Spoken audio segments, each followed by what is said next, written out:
ओम शांति। 22 सितंबर 2023। बाबा के महावाक्य। मीठे बच्चे, पद का आधार पढ़ाई पर है। पढ़कर फिर पढ़ाना है। गली गली में जाकर बाप का परिचय देना है। प्रश्न: तुम बच्चों को किस इच्छा से परे रहकर सेवा में लगे रहना है? उत्तर: तुम रहमदिल बच्चे हो।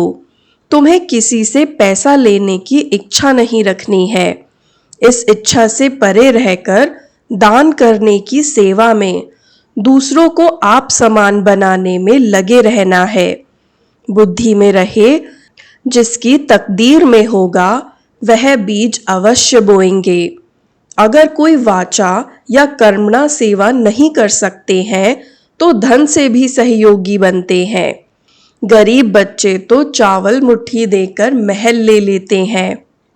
मुरली का गीत है, प्रीतम आन मिलो। ओम शांति। प्रीतमों के लिए एक ही पुकार काफी है। अब यह किसने पुकारा और किसको, यह तो सिर्फ तुम बच्चे ही जानते हो, क्योंकि तुमने बाप द्वारा बाप को जाना है। फादर शोज सन, फिर सन शोज फादर, ऐसा कायदा है। अब प्रीतमाएं सब प्रीतम को पुकारती हैं। गीत तो श्री कृष्ण के लिए गाया हुआ है। सबकी श्री कृष्ण के साथ प्रीत तो है ही। श्री कृष्ण के भक्त समझते हैं श्री कृष्ण ने राजयोग सिखाया था। वास्तव में प्रीतम सबका एक ही है। सर्व पतितों को पावन बनाने वाला एक ही है। निराकार को ही याद करते हैं, परंतु परम पिता परमात्मा को फिर यथार्थ रीति जानते नहीं। निराकार का यथार्थ अर्थ क्या है सो जानते नहीं। बाप ने समझाया है, वास्तव में एक ही राम है। हे प्रभु, हे ईश्वर, ओ गॉड, एक को पुकारते हैं। कोई जिस्मानी मनुष्य या देवता को नहीं पुकारते। बुद्धि निराकार तरफ चली जाती है। गॉड फादर सभी का एक ही है। समझते भी हैं हम ब्रदर्स हैं, परंतु आत्माओं के रूप में हैं। यूं तो हर एक अपने अपने धर्म का है। अपने धर्म के भाई बहन भी लड़ते रहते हैं। जब सभी दुखी होते हैं तो बाप कहते हैं, मुझे याद करो, क्योंकि सर्व का पतित पावन मैं ही हूं। प्रीतम तो सब प्रीतमाओं का एक ही है। सजनी साजन को याद करती है। प्रीतमाएं याद करती हैं, प्रीतम आन मिलो। आत्मा याद कर रही है, जिया बुलाए। बुलाने वाली तो आत्मा है ना, शरीर तो नहीं। जीव आत्मा से बात करती है।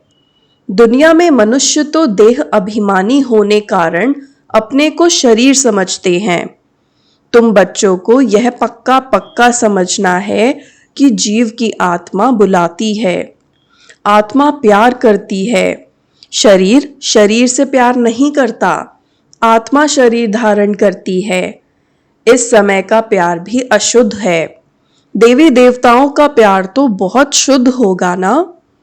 मनुष्य समझते हैं प्यार विकार का ही होता है, परंतु सतयुग में प्यार है, लेकिन वहां कोई भी विकार नहीं होता है। बाप तुम बच्चों को 21 जन्मों के लिए इन विकारों से बचाते हैं। तुम यह बातें किसको बैठ समझाओ तो सुनकर बड़ा खुश होंगे। तुम कहते हो बाबा सर्विस नहीं होती है, परंतु सर्विस के तरीके तो बहुत बताते हैं। अभी दशहरा आता है, देवियों की पूजा भी सब जगह होती है, तो वहां भी जाकर समझाना चाहिए। बाप की पहचान देनी चाहिए। वह है परम पिता परमात्मा निराकार बाप। हम आत्माएं भी मूल वतन में रहती हैं। वतन घर को भी कहा जाता है। हम आत्माओं का बाप भी वहां परम धाम में रहते हैं। बाप बच्चों को भेज देते हैं। यह भी ड्रामा अनुसार ऑटोमेटिकली चलता रहता है। उनको भी अपने समय पर आना पड़ता है। एक बाप है, बाकी सब है आत्माएं। यह है मनुष्य सृष्टि। उनमें दैवी गुण वाले मनुष्य लक्ष्मी नारायण थे सतयुग में। बाकी कोई 8-10 भुजा वाले मनुष्य नहीं होते। यह कहाँ से आए? पूजा जहाँ होती है वहां तुमको इनोसेंट हो जाकर पूछना चाहिए, यह क्या है? रुद्र यज्ञ भी बहुत होते हैं। साहूकार लोग यज्ञ आदि बहुत कराते रहते हैं।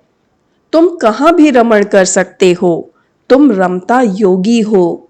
जो जिस जिस देश में रहने वाले हैं वहां सर्विस कर सकते हैं। यह कौन है जो इनकी पूजा होती है? क्या करके गए हैं? किसकी संतान है? ऐसे ऐसे बैठ पूछना चाहिए, फिर समझाना चाहिए, क्योंकि तुम्हें सबका कल्याण करना है। रहम दिल बनना चाहिए। मुफ्त पैसे बर्बाद करते रहते हैं। बच्चों के लिए सर्विस तो बहुत है। अभी दशहरा आता है, उस पर समझाना चाहिए कि रावण को क्यों जलाते हैं। रावण का राज्य कब से कब तक चला, फिर विष्णु का राज्य कितना समय चला। यह है ब्रह्मा का दिन, यह है ब्रह्मा की रात। गवर्नमेंट को जाकर समझाना चाहिए बरोबर। अब रावण राज्य है ना, वह है विष्णु संप्रदाय अथवा दैवी संप्रदाय। यह है आसुरी संप्रदाय। बड़ों बड़ों को जाकर समझाना चाहिए, चित्र ले जाना चाहिए, कोशिश करनी चाहिए। ऐसा बाण मारे जो नाम बाला हो जाए। बनारस में बहुत बड़े बड़े टाइटल मिलते हैं सरस्वती आदि के। अब सरस्वती तो है जगत अम्बा। भारतवासी सब जगत अम्बा को मानेंगे, जगत को रचने वाली, तो जरूर पिता भी होगा। जगत पिता ब्रह्मा और जगत अम्बा सरस्वती कहते हैं ना।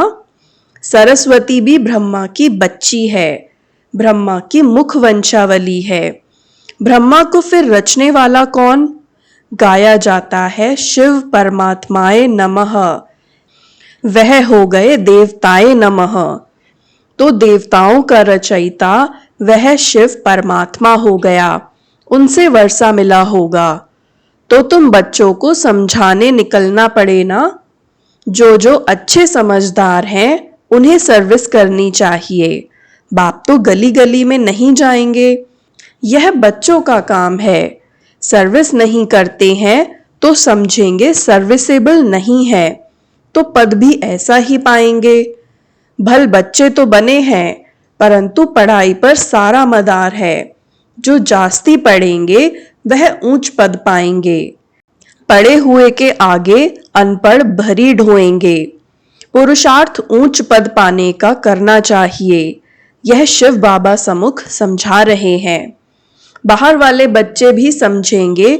शिव बाबा मधुबन में मुरली चलाते होंगे।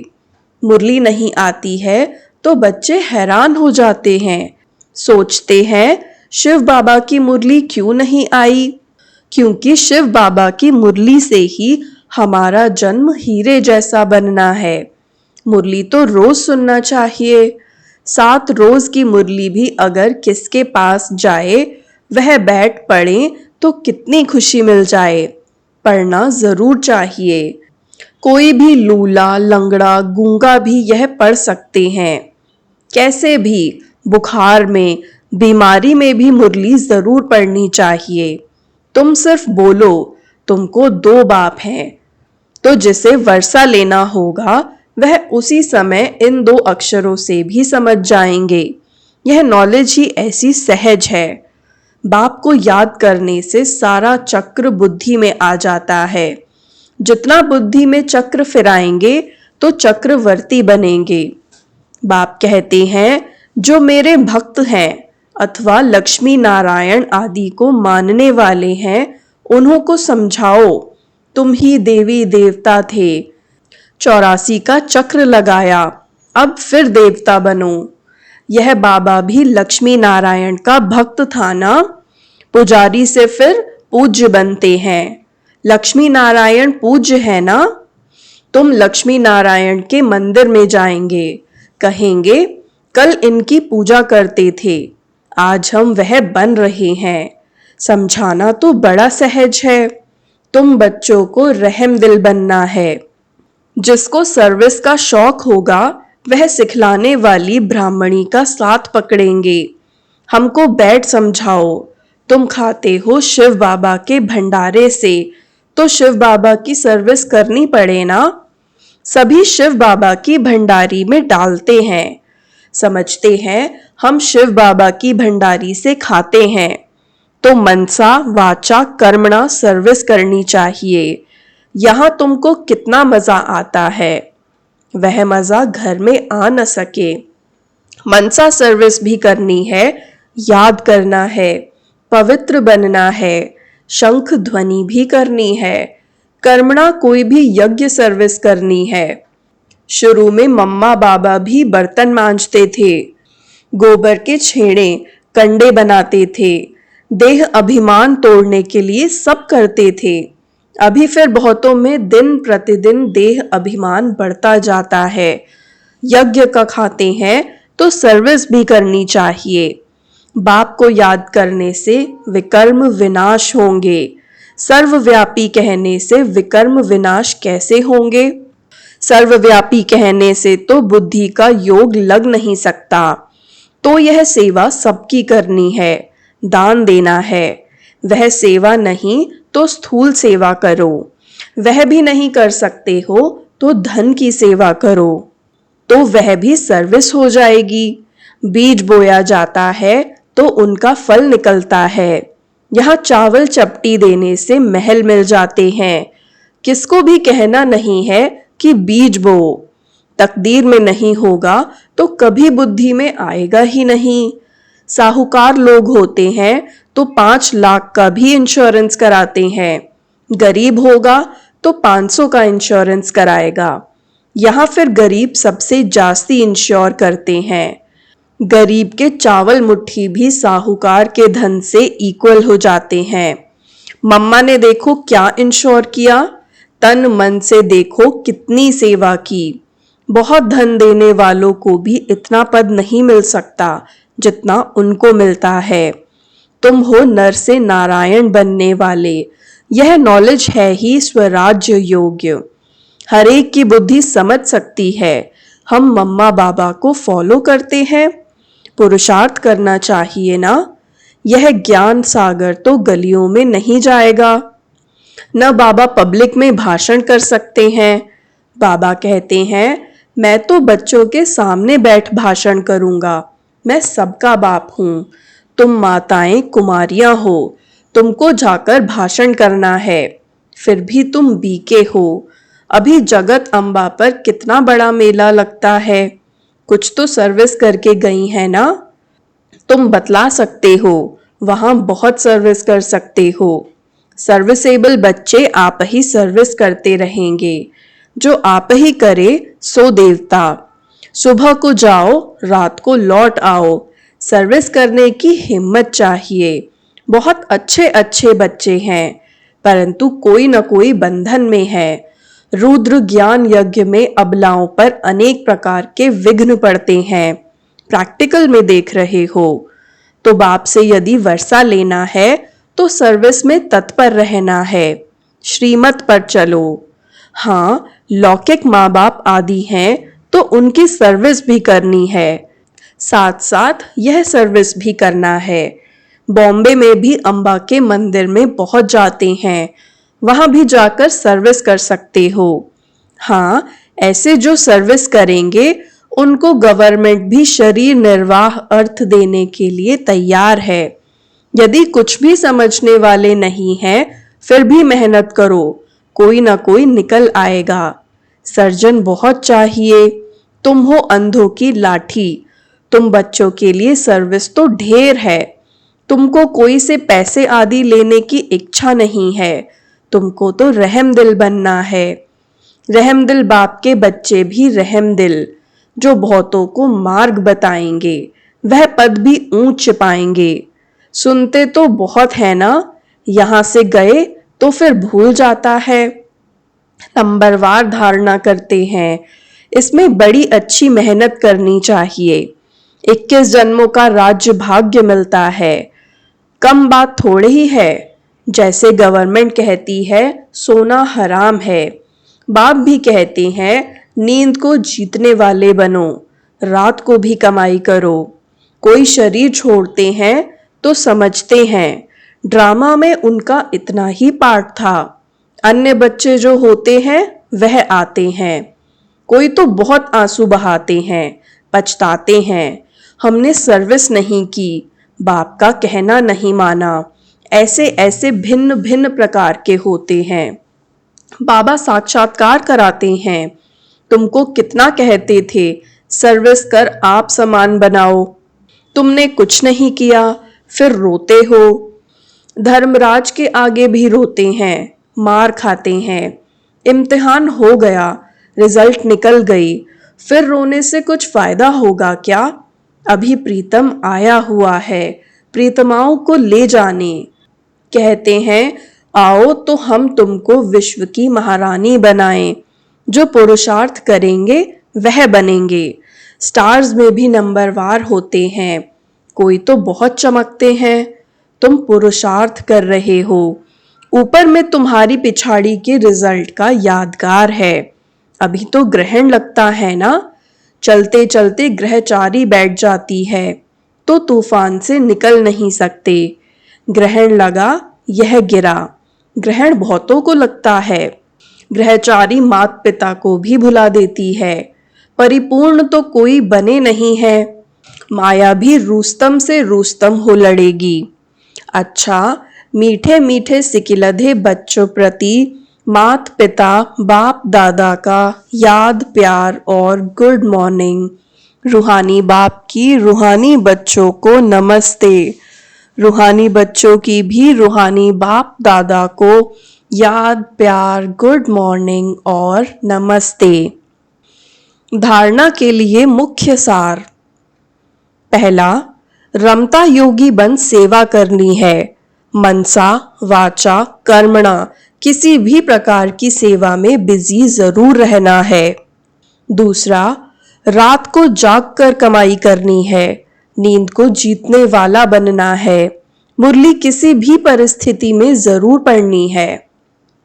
वरदान, अल्पकाल के संस्कारों को अनादि संस्कारों से परिवर्तन करने वाले वरदानी महादानी भव। अल्पकाल के संस्कारों को अनादि संस्कारों से परिवर्तन करने वाले वरदानी महादानी भव।